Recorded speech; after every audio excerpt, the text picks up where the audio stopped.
दोस्तों, अगर आप और अच्छी नींद चाहते हैं तो हमारी प्यारी सी ऐप नींद को इंस्टॉल करें।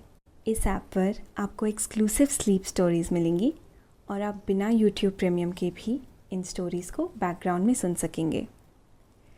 इंस्टॉल करने के लिए आप हमारी वेबसाइट नींद.ऐप पर ज़रूर आइए और अच्छी कहानियाँ, स्लीप म्यूज़िक, कुछ टिप्स सुनने के लिए इस चैनल को सब्सक्राइब कीजिए। नमस्कार, मैं हूं मैत्रेय। आज सुनिए लेखक रजत की लिखी स्लीप स्टोरी। समय के पार जाना किसी के लिए मुमकिन नहीं है, पर भविष्य के बारे में कुछ कहा नहीं जा सकता। ये संभव भी हो सकता है, एक टाइम मशीन का होना। गगन के हाथ भी संयोग से एक टाइम मशीन लग जाती है और फिर जो होता है वो बड़ा दिलचस्प और हैरान कर देने वाला होता है, बिल्कुल टाइम मशीन की ही तरह। तो आइए चलते हैं टाइम मशीन के साथ टाइम ट्रैवल पर। लेकिन इस सफर पर चलने से पहले आप अपने आसपास की सारी लाइट्स ऑफ करके आराम से लेट जाए। अपनी आंखें धीरे से बंद कर लीजिए। अब थोड़ा सा अपने शरीर को आराम दीजिए, थोड़ा और आराम। अपने शरीर को बिल्कुल ढीला छोड़ दीजिए। कोई टेंशन नहीं, कोई तनाव नहीं। अपने दिमाग में चल रहे सभी विचारों को, चिंताओं को त्याग दे। एक शांति सी महसूस करे। सब नेगेटिव पॉजिटिव विचारों को धीरे धीरे निकाल दे। हाथों को सीधा करके अपनी कमर के साइड में रख लीजिए। अपनी सांस पर ध्यान लगाए। मन शांत, एकदम शांत होता जा रहा है। आप बहुत अच्छा महसूस कर रहे हैं। खुद को काफी हल्का फील कर रहे हैं। सब तरफ शांति ही शांति है, सुकून है, खामोशी है। रोज ही की तरह गगन अपने घर से भोजन करने के बाद घूमने निकल गया। घूमते घूमते कभी कभी वो थोड़ा दूर आ जाता, जैसे आज आया है। गगन शहर से थोड़ा सा बाहर रहता है। उसके घर से कुछ दूरी पर एक जगह है जो पूरी तरह पेड़ों पौधों से भरी है, जिसे एक छोटा जंगल कहा जा सकता है। पर वो जंगल है नहीं, बस एक हरा भरा इलाका है जहां आज गगन घूमते घूमते आ गया। शाम के करीब 7 बज रहे हैं। साए साए करती हल्की ठंडी हवाएं, झिंगुरों की आवाजें, आसमां पर आंख मिचौली खेलते सितारे और जमीन तक अपनी चांदनी बरसाता चांद, सभी मिलकर गगन को किसी दूसरी दुनिया में होने का अनुभव करा रहे हैं, जिसके लिए गगन भी सभी का आभारी है।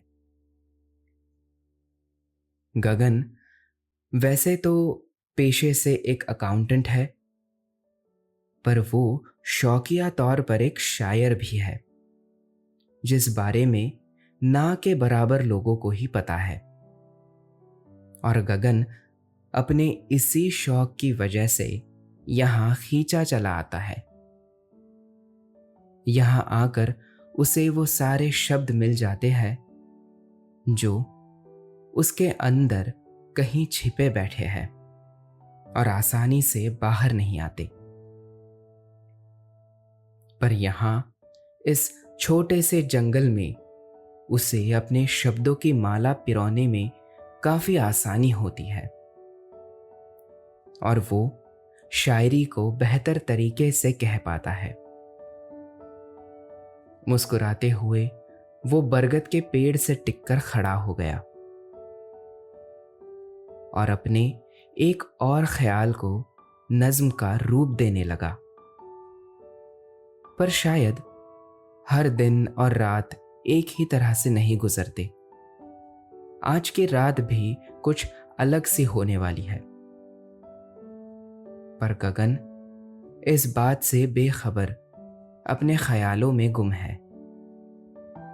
जहां गगन है वहीं से कुछ दूरी पर एक महाशय रेमो आम के पेड़ पर बैठकर आम का मजा ले रहे हैं।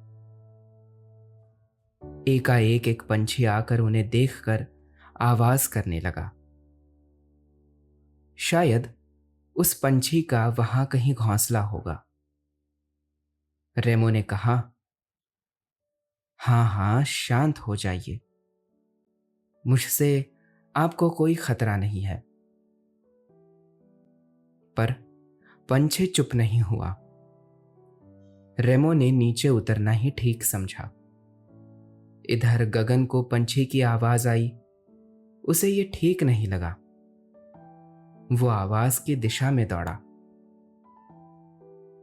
रेमो को पेड़ से नीचे उतरने में थोड़ी कठिनाई हो रही है। पेड़ से उतरना पेड़ पर चढ़ने जितना आसान नहीं होता। उसके हाथ में एक बॉक्स है जिसे वो छोड़ना नहीं चाहता। पंछी उस पर लगातार आवाज कर वहां से हटने को कह रहा है। रेमो ने कहा, अरे हाँ पंछी महाराज, उतर रहा हूं। मैं तो बस आम खाने चढ़ा था। एकाएक रेमो के हाथ से नीचे उतरने को जद्दोजहद में बॉक्स छूट गया और बॉक्स सीधा जमीन पर गिरा। उसके गिरने के साथ ही पंछी ने अपनी आवाज बंद कर दी। रेमो वहीं ठहर गया। शायद उसमें कोई कीमती चीज होगी।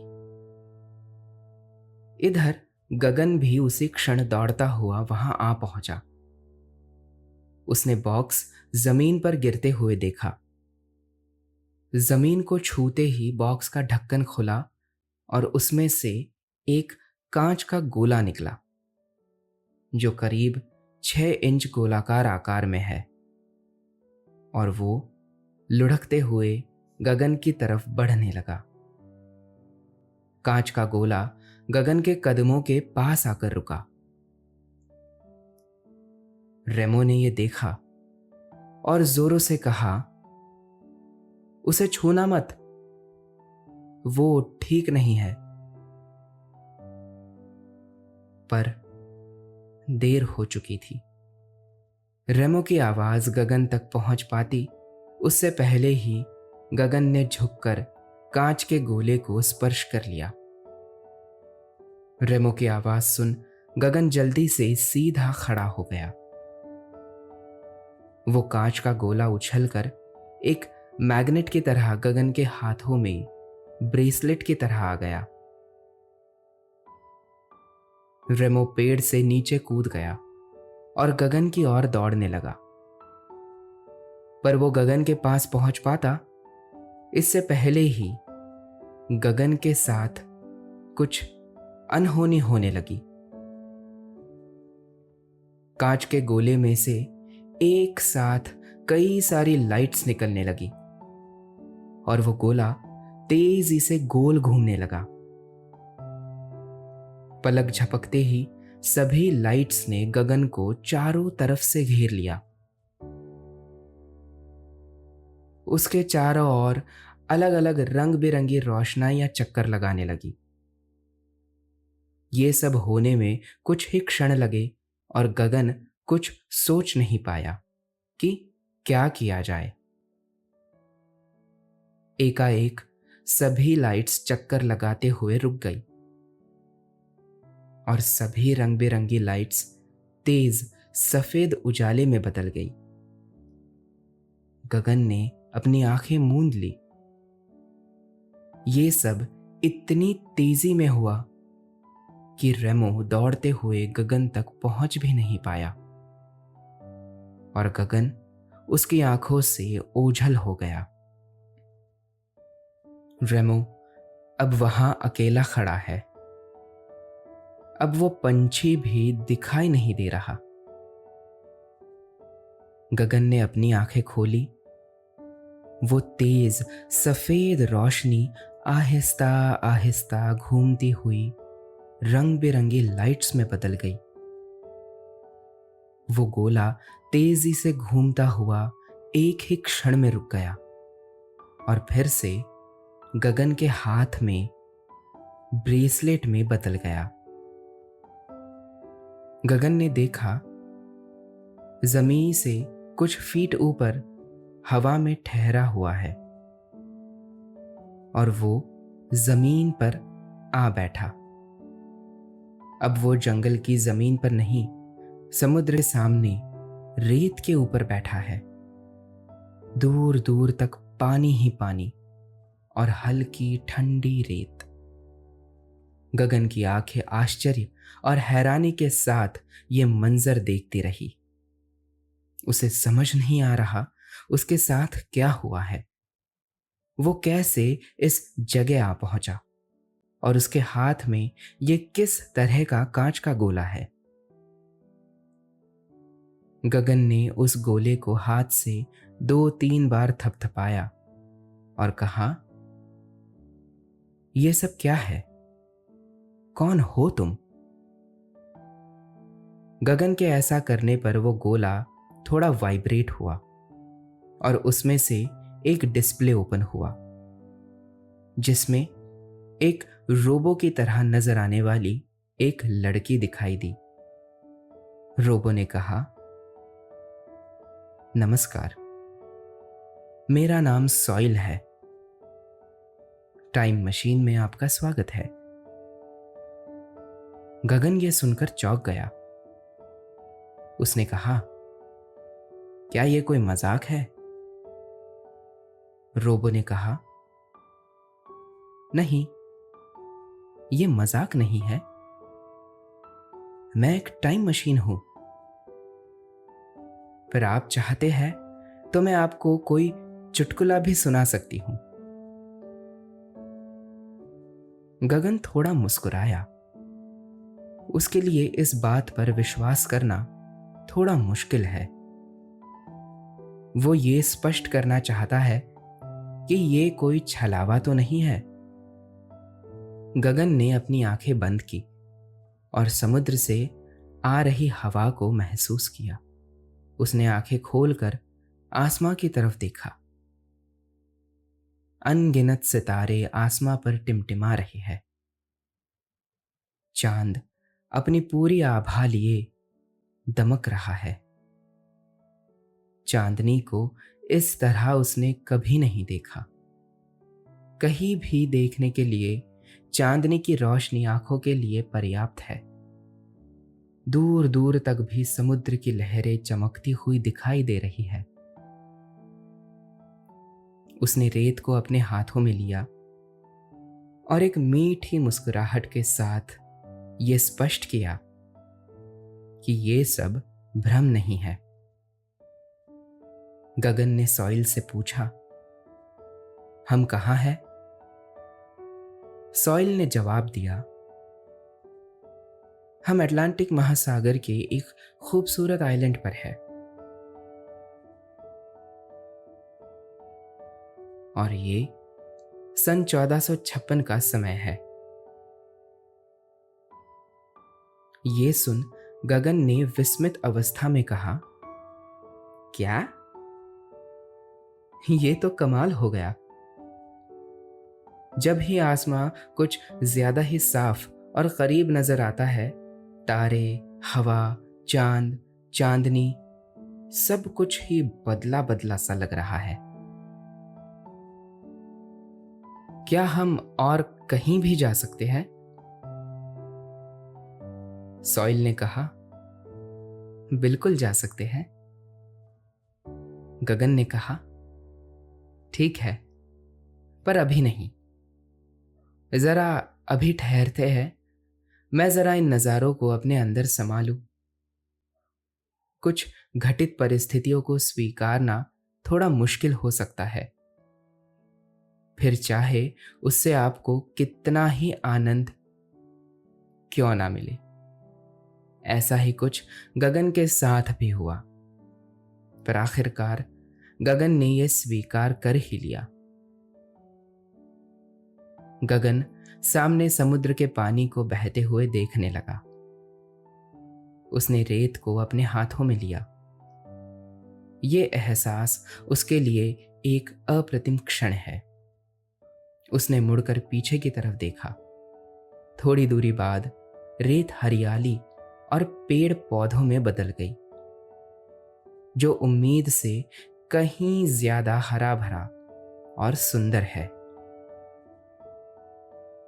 उसके चेहरे से मुस्कान हटने का नाम ही नहीं ले रही है, और ऐसा हो भी क्यों ना हो। ये बात ही कुछ ऐसी है।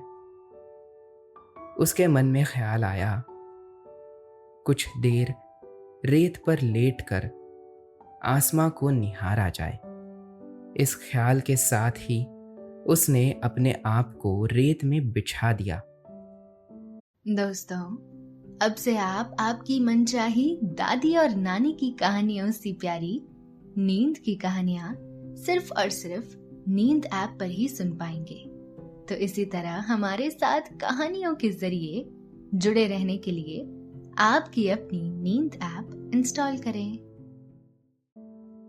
और जरी वाले आसमां में अपनी आंखों के मोतियों को पिरोने लगा। पीछे आइलैंड के अंदर से रह रहकर जीव जंतुओं की कर्णप्रिय आवाजें आ रही है। गगन घोर आनंद में डूबा हुआ है। इसके बावजूद उसके कानों तक इन सब आवाजों से हटकर कोई दूसरी आवाज आई। पाजेब की आवाज। इस आवाज के आने से बाकी सभी आवाजें कुछ कम हो गई।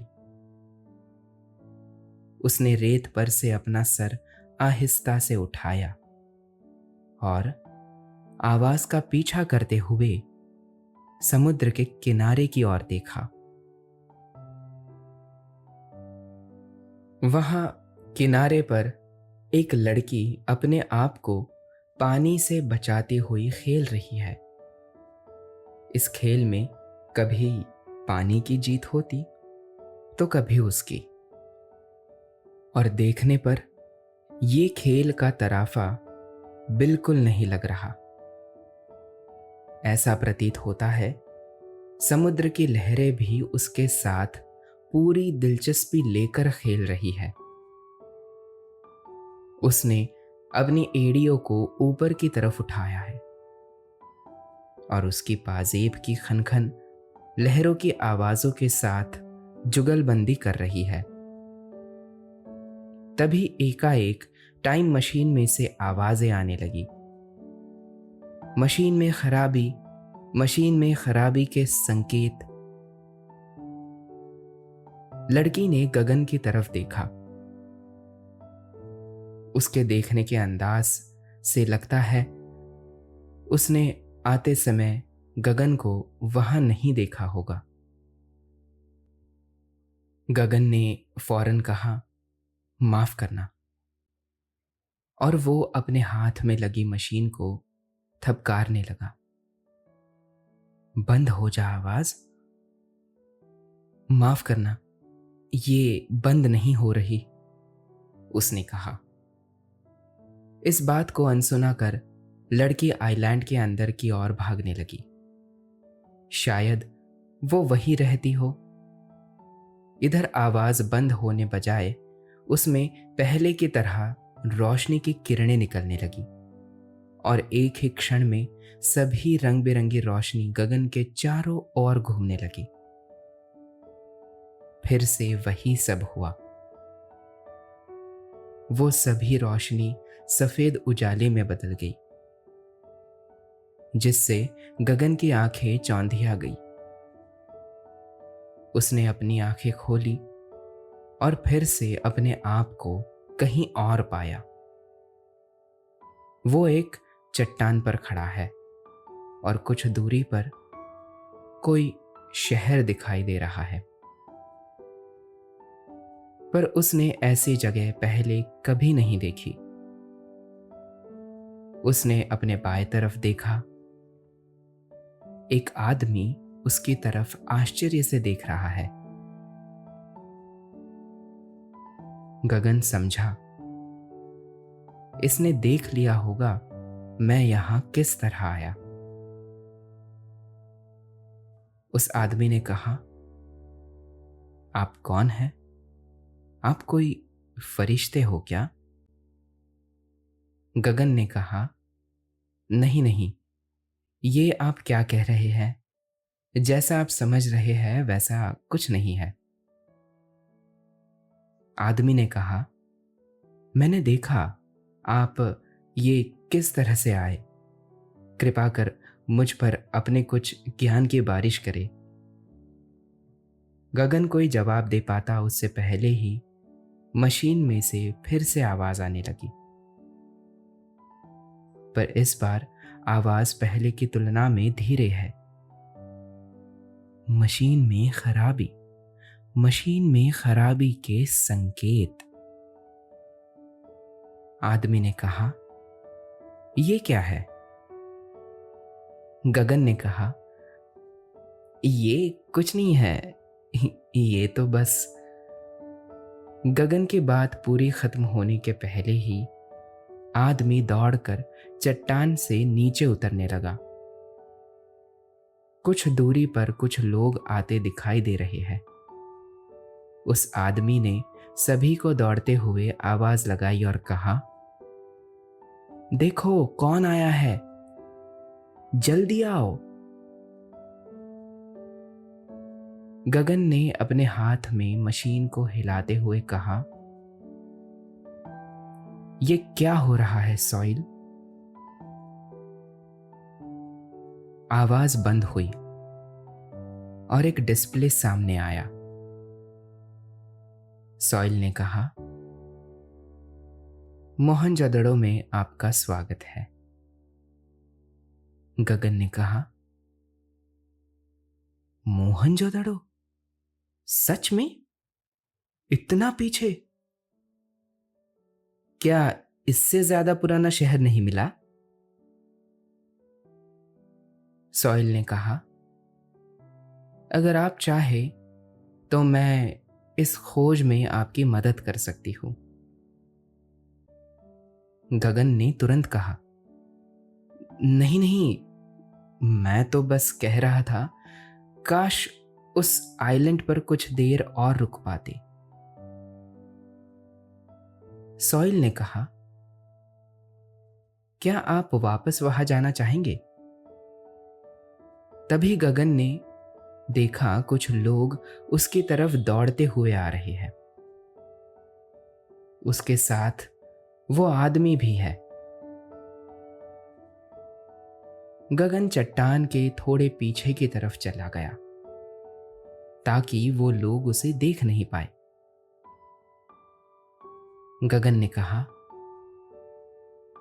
जल्दी चलो, कहीं भी चलो, मगर जल्दी चलो। गगन ने शहर की तरफ देखते हुए कहा, वैसे ये जगह भी कमाल की है। उसके इतना कहने पर ही तेज रोशनी के साथ उसने अपनी आंखें मूंद ली और कुछ देर बाद एक बार फिर से खुद को एक नई जगह पाया। उसने मशीन से कहा, ये कौन सी जगह है? सॉइल ने सामने आकर कहा, ये 1825 है। इस समय हम सतपुड़ा के जंगल में हैं। गगन ने चारों ओर घूमकर देखा। वाह, क्या बात है, क्या जंगल है। गगन ठीक से कुछ देख भी नहीं पाया और मशीन फिर से आवाज करने लगी। मशीन में खराबी के संकेत। गगन ने कहा, यह क्या हो रहा है सॉइल? डिस्प्ले शुरू बंद होने लगा। सॉइल ने टूटी फूटी आवाज में कहा, मशीन में कुछ खराबी आ गई है, जिस वजह से बिना निर्देशों के भी मैं आपको ट्रैवल करवा रही हूं। हमें इसे सुधारना होगा। गगन ने कहा, पर कैसे? सॉइल ने टूटी फूटी आवाज में बताया, डिस्प्ले के नीचे मेनू पर टच करिए और सेव डायरेक्शन पर जाकर मिथ्या हाउस पर क्लिक करिए। गगन ने जल्दी से सॉइल के कहे अनुसार किया और वो फिर से टाइम ट्रैवल पर निकल गया और मिथ्या के घर आ गया। गगन के आने की आवाज से सामने कुर्सी पर बैठी एक लड़की ने मुड़कर देखा। गगन बेसमेंट के एक रूम में खड़ा है। सामने दीवारों पर कई सारे कंप्यूटर्स लगे हैं, जिसे उनके सामने बैठी एक लेडी हैंडल कर रही थी और कमरे में आसपास कई तरह की मशीन और पुर्जे रखे हैं। लड़की ने कहा, तुम कौन हो? ये मशीन तुम्हारे पास कैसे आई? रेमो कहाँ है? गगन ने उसे सारी बातें विस्तार से समझाई। लड़की ने मशीन को ठीक करते हुए बताया कि वो मिथ्या है, रेमो की बहन। मिथ्या ने कहा, ठीक है, ये लो, हो गई ठीक। सिर्फ कुछ सॉफ्टवेयर की वजह से ये सब हो रहा था। मिथ्या ने बताया ये मशीन रेमो और उसने मिलकर बनाई है। गगन ने पूछा, ये कौन सा सन है? मिथ्या ने बताया, ये 2060 है। और तुम कौन से समय से हो? गगन ने कहा, 2022। एक बात और, आपने इस मशीन का नाम सॉइल क्यों रखा? इसका मतलब तो मिट्टी होता है। मिथ्या ने कहा, इस टाइम मशीन को बनाने और इसका नाम सॉइल रखने के पीछे एक कहानी है, और अगर वो तुम्हें मैं अभी बताऊंगी तो बहुत समय लग जाएगा। इस बारे में तुम्हें बाद में बताती हूं। पहले हम भाई को लेने चलते हैं। मिथ्या ने 2 और मशीन ली और दोनों कुछ क्षण में फिर से 2022 में आ गए, जहां रेमो पेड़ के नीचे सो रहा है। दोनों के आने की आवाज से वो उठ गया। रेमो ने बताया कैसे ये मशीन गगन के पास पहुंची। गगन ने भी पूरी कहानी बताई। तीनों बैठकर आम खाने लगे। मिथ्या ने बताया उसने टाइम मशीन को और भी अपडेट कर दिया। अब हम जहां चाहें वहां जा सकते हैं।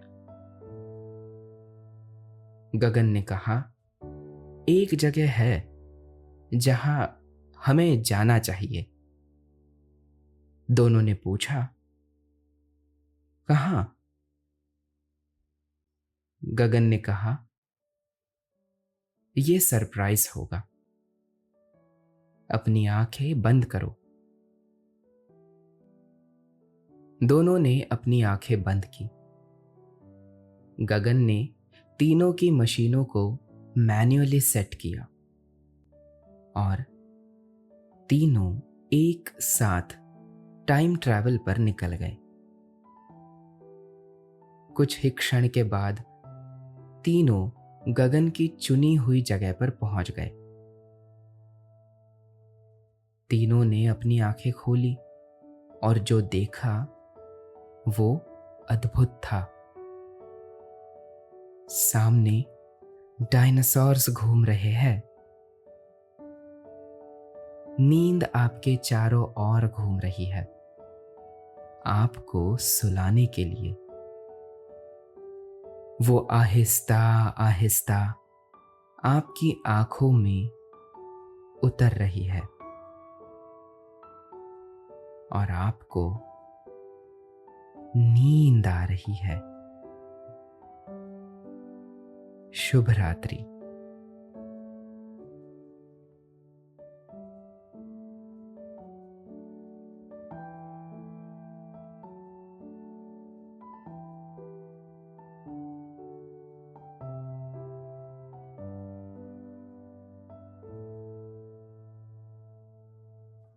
दोस्तों, अब से आप bedtime stories, guided meditations, relaxing music, इन सब का आनंद नींद ऐप पर ही उठा सकते हैं।